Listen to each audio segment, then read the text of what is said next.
আসসালামু আলাইকুম ভিউয়ার্স, কেমন আছো তোমরা? আশা করি ভালো আছো। আমি আজকে অনেক দিন পরে ভয়েসটা দিলাম। এই যে এখানে আমি মুরগির মাংস রান্না করবো। এটা কক মুরগির লালটা, পাকিস্তানিটা না, লাল শক্ত যেটা সেটা। এই মুরগিটা আমি আজকে হাতে মাখায় রান্না করব। তাই আমি এখানে মাংসটা ধুয়ে টুয়ে পরিষ্কার করে আমি এখানে নিয়ে নিয়েছি। এখন এখানে মশলা যা যা দিলাম তাই এখানে এই মশলা আমি এখানে দিয়ে দিলাম। এখন দেখো কি কি মশলা দিয়েছি এখানে, তা তোমাদের সাথে শেয়ার করব।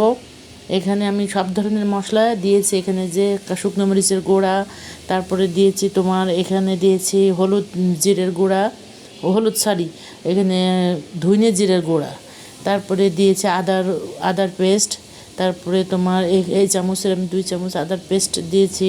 এখানে লবণ দিয়েছি, এখানে দারচিনি, এলাচ আর তোমার লং দিয়েছি, আর এখানে তেজপাতা দিয়েছি, আর এই যে দারচিনি যে 2 টুকরা দিয়েছি, বেশি দিইনি, এই যে এরকম 3 টুকরার দারচিনি দিয়েছি।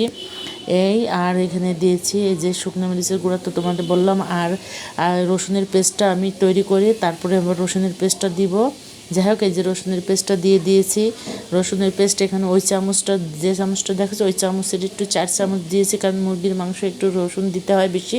আর এখানে হচ্ছে টমেটোর যে আমি ইটা করে রেখেছিলাম এই কিউবগুলো, আমি এখানে 2-3টা কিউব দিয়ে দিয়েছি।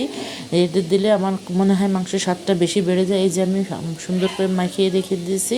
আমি পরে রান্না করব। এখানে আমার হাতটা দেখানোর কারণ হচ্ছে কি, আমার হাত জ্বালা পোড়া করে, এই জন্য আমি হাত দিয়ে মাখাই নেই।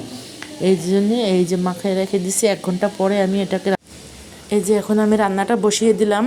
রান্নাটা বসিয়ে দিয়ে দেখো রান্নাটা প্রায় মাঝামাঝি হয়েছে। যে আমি এটাকে এখন কষাবো, সুন্দর করে কষায় তারপরে আমি গরম পানি দিয়ে ঝোল দিব। দেওয়ার পরে আমার রান্নাটা কমপ্লিট হয়ে যাবে। এখানে দেখো কালারটাও কত সুন্দর হয়েছে। হাতে মাখায় আমি মাঝে মাঝে রান্না করি যখন আমি ব্যস্ত থাকি তখন। যাই হোক, রান্নাটা কেমন হয়েছে জানিও, লাইক কমেন্ট শেয়ার করে। আল্লাহ হাফেজ।